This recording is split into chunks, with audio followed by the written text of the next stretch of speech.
going. Hopefully we'll have some people join us live, being that it's Thursday at 10 a.m. Not really expecting it, and that's all good.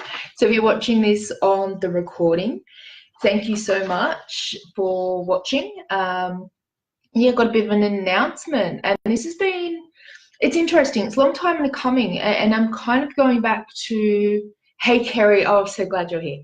Kind of going back to basics, going back to where I started from, going back to my passion.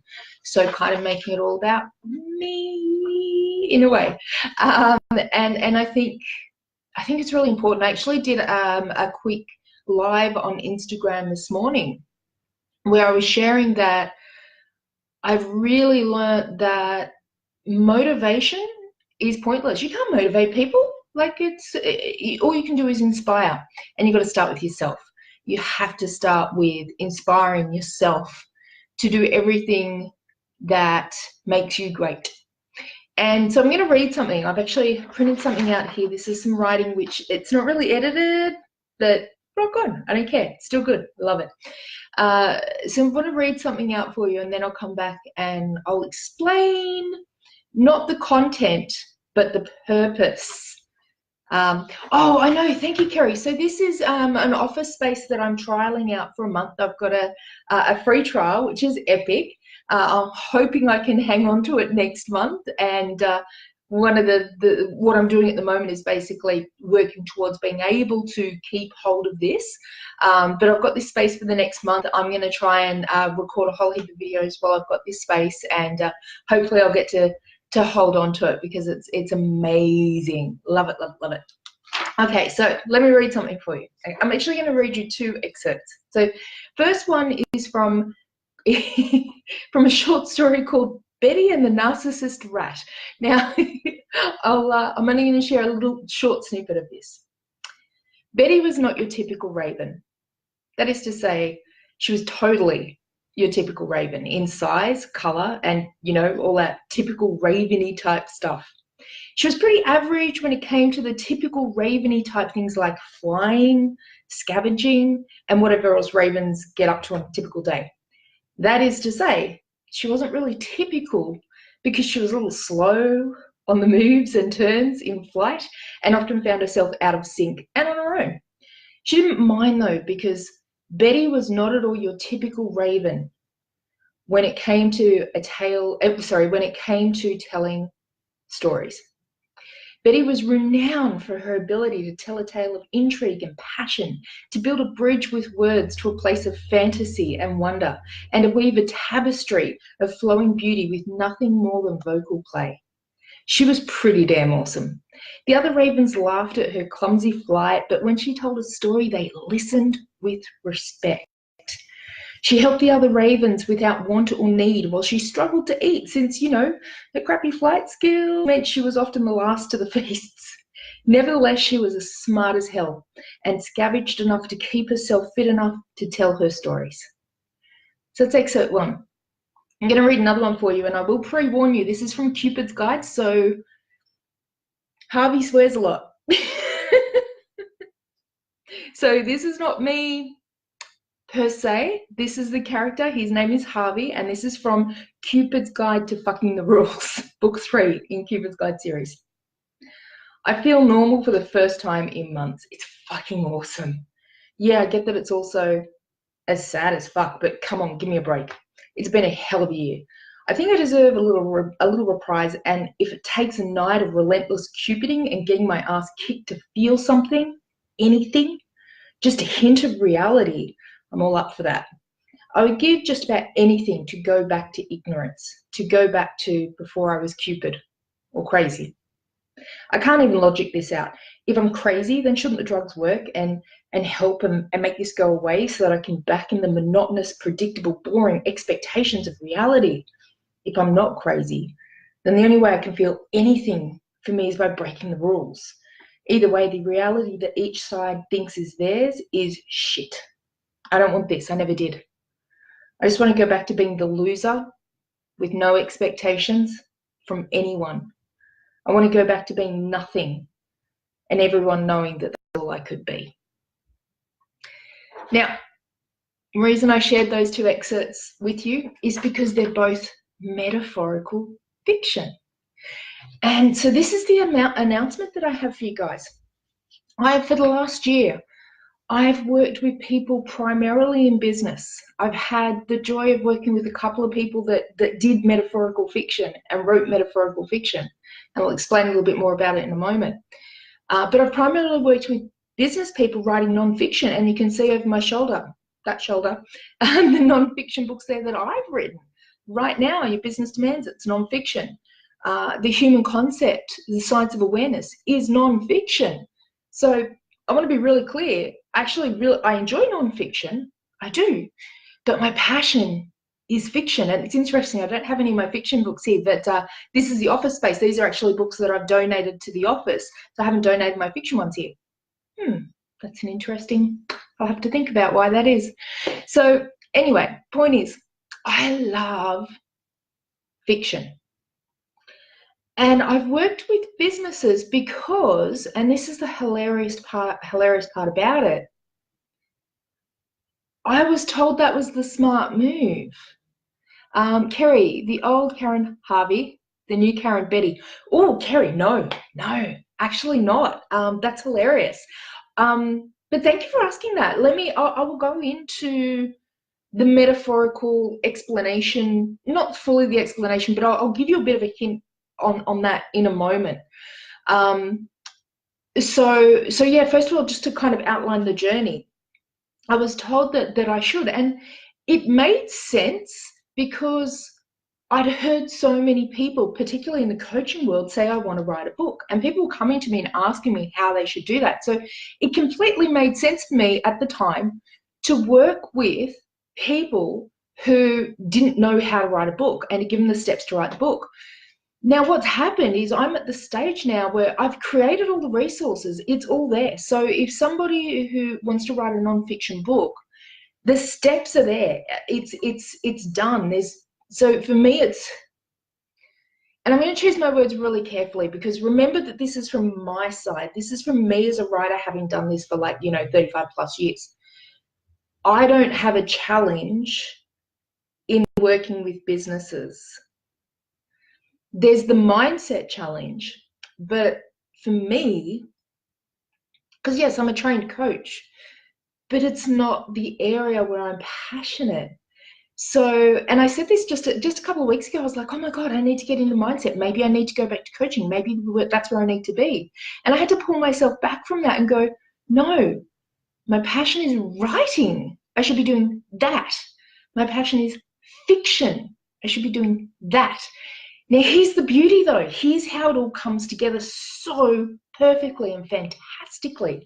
The reason I shared these is because it's metaphorical fiction. Now, for a lot of you coaches out there, you've been told how powerful metaphors are. Now take a metaphor and put it into a book format. Can you imagine the power?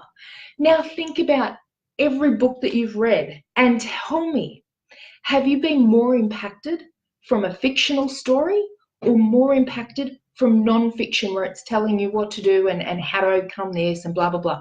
So even my books over here, they should not be as impactful as my metaphorical fiction, which is a book which is a metaphor.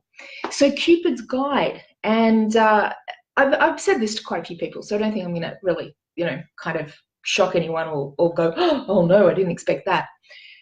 The Cupid's Guide 12-book series is the journey to self-love. It is a metaphor for the journey to self-love. He's currently in book 3. So right now he's at that stage where he's kind of like going, something's going to change. This is what's happening to him at the moment on the journey to self-love. So the piece that I just read for you from Cupid's Guide to Fucking the Rules is because he is at that stage where he's just going through the process of realizing that maybe he's worth more than he's given himself credit for. So that piece right there is him having that moment of going, it was so much easier when I didn't know there was more. But you can't turn back. Hey Tony, how are you? So the piece about the first one that I read with Betty is slightly different. And so, Kerry, I love the question that you asked, Harvey me before and Betty me now. No, not at all. So Harvey is me still. Betty is me still, because it's always a journey. So, and actually that's good. I'll go into that a little bit more. So the one with Betty that I started writing was around a really difficult situation and a difficult interaction, and I'll leave it at that I had recently. And I was struggling to put my feelings into words and to explain it to my mentor. So I said, you know what? I'll write your story. And so I wrote him a story, and it's an adult children's story. So it's about this pack of ravens and this one particular raven, and she meets this rat who I won't go into it, but it's because this is not something for me to share. This is between me and my mentor. I wrote it specifically for him, so it's not something that I'll share out to everyone because it does get quite intense. But it was a way for me, through metaphorical fiction, to explore how I was feeling and to explore the situation. And when he read it, he said, now I get it.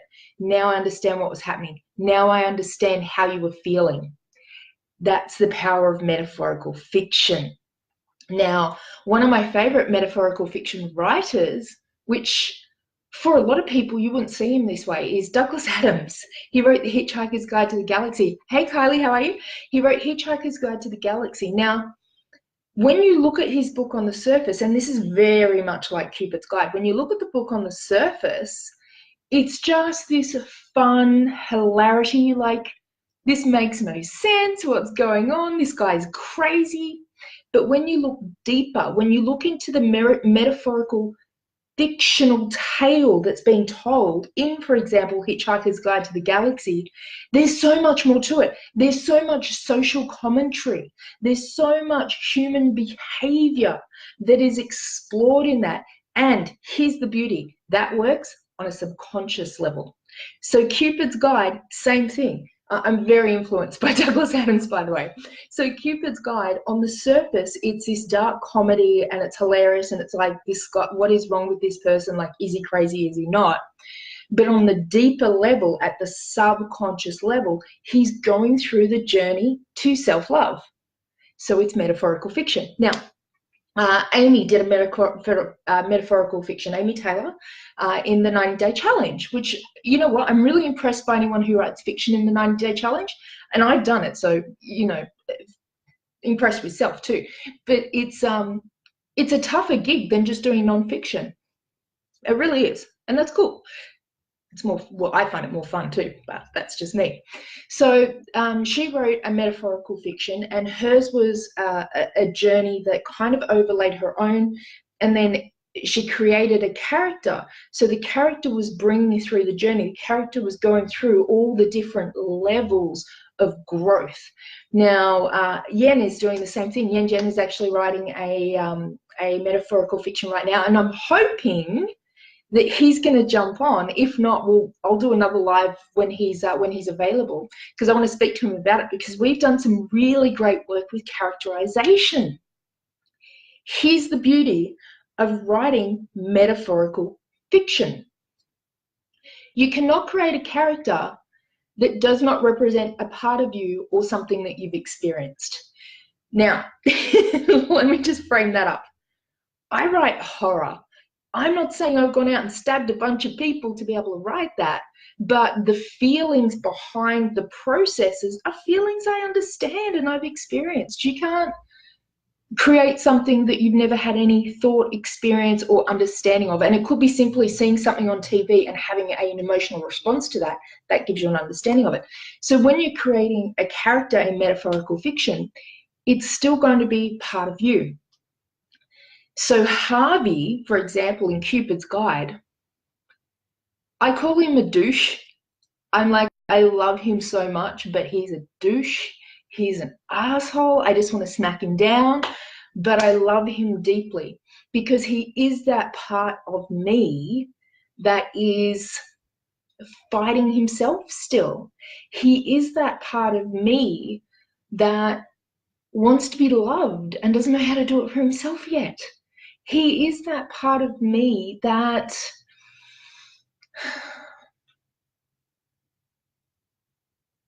he's that part of me that wants to be great, but he's too busy hiding. There's some vulnerability for you. But all of those things come through Harvey. So as I'm writing his story and his journey to self-love, I'm exploring that for myself. And because I'm exploring that for myself and putting it in the words I write, then yes, anyone who reads it is subconsciously going to experience that journey. That is so much more powerful. That is so much more impactful than this is the journey to self-love. You should do this, and then you should do this. Yeah. So that's the big announcement. Well, okay, let me kind of just let you know directly what the big announcement is. The big announcement is I'm going back to my passion, baby.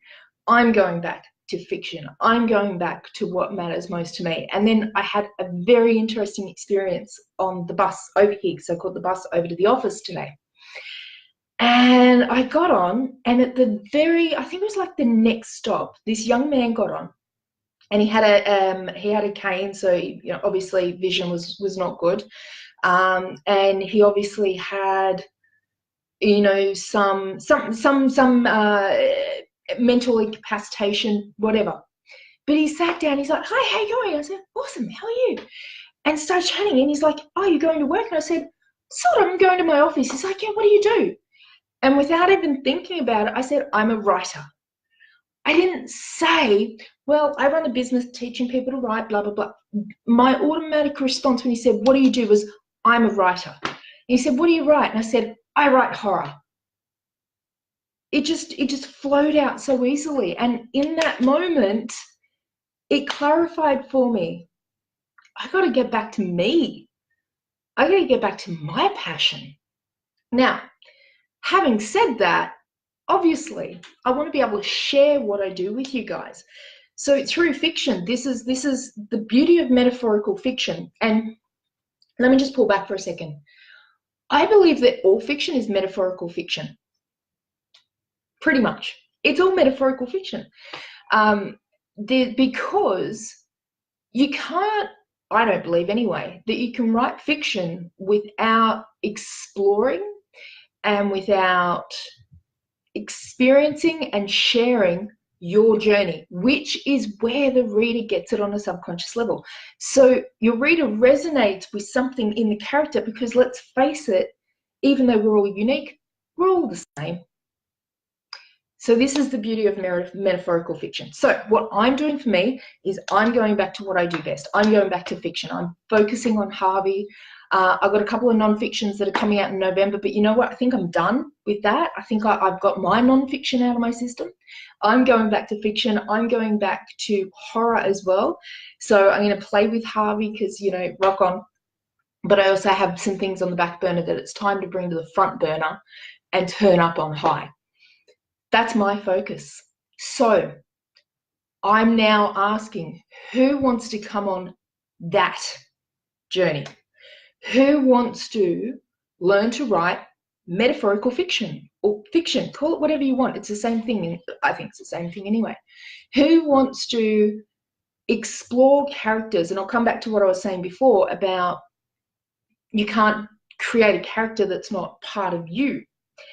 So something that I did with Yen when he was exploring his characters, we went through a whole series of different ways to connect with the character. His character's name is John. So we went through a whole bunch of ways to connect with him and allow the story to be told through John. Now, here's the interesting thing.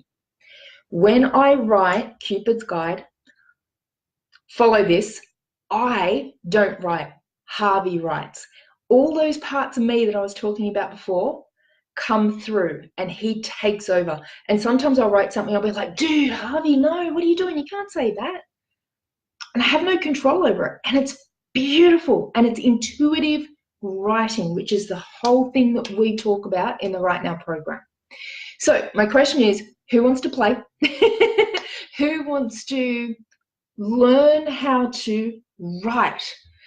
I'm not talking now about learning how to put a bunch of words together, publish a book, sell it, market it. I'm not talking about that. I'm now talking about who wants to learn to play with words, to create characters, to build plots, to create a hero's journey. Oh, and let me just mention, I know a lot of people have heard of the hero's journey, and it's interesting that a lot of people don't realize hero's journey is a writing tool. That's where it originated from. It is a tool for writing and for scripting. That's where it originated from, not from the coaching world. So, which is interesting. It's used in the coaching world though, because it's a fantastic model. So, who wants to learn how to create a story, how to possibly fictionalize their own life to share it in that way? Because if writing your story is scary, write somebody else's. Create a character, write it through them. Like Harvey, for me to share the journey of self-love as Harvey is going through, I couldn't do it in the same way that Harvey does. I trust that makes sense. And yes, I speak to him like he's another person, because when Harvey writes, Karen shuts down and Harvey comes through. It's like having multiple personality disorder in the best way possible, because I can completely choose who's coming out and when. So who wants to do that? Now, what I'm doing is I've already got the online resources. We've already got a fictional section. So Yen, Amy, a few others that are in the program, you've got access to those fictional resources, which is characterization tools, character building tools, plotting information, all of those kind of things. The hero's journey mapping, the beat sheet for fictional writing. So for me, I use all of these tools to create my fictional work. So I'm asking you guys, who wants to get on board with that? And here's how it's going to work. I'm just going to have conversations. Let's say 10 sounds good. So the first 10 people that say I'm in, well, let's have a conversation around what I can do for you. It could be mentoring. It could be that we do some kind of retreat or workshops. I actually don't know yet, and that's the beauty of it. At the moment, I'm saying, who's interested? Who wants to do something? Let's get on a phone call, find out what you want to do. We'll talk further about how I can help you, and we'll work it out from there. So I'm in, pop it in there, and let's have a conversation. I'm super excited because after I get off here, I have a few phone calls to businesses to make for training gigs, etc. And then I'm going to be spending the afternoon with Harvey and all day with Harvey tomorrow as well. So I'm very excited to be back to my passion. I really, really am. And I'm actually almost going to get emotional over that. Wow. Give me a moment. Whew. So very excited to get back to my passion, yeah, and hoping that there's some people out there who want to join me in that. And here's the thing, you know what? If not, that's cool. That's cool, because that's the other thing I learned this morning, which I mentioned before. It's about inspiration, not motivation. I'm inspiring me, and if I can inspire other people, that's fantastic.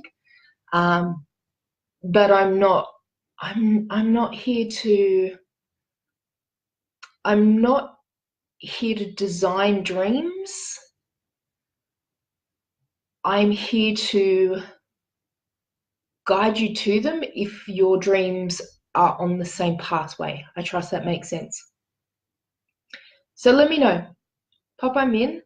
Let's chat. And if not, worst case scenario, you know what? My business is going down the tubes. And I'm actually okay with that, because I'm doing my passion. So thank you so much. Love you all. And until next time, rock forth with awesomeness.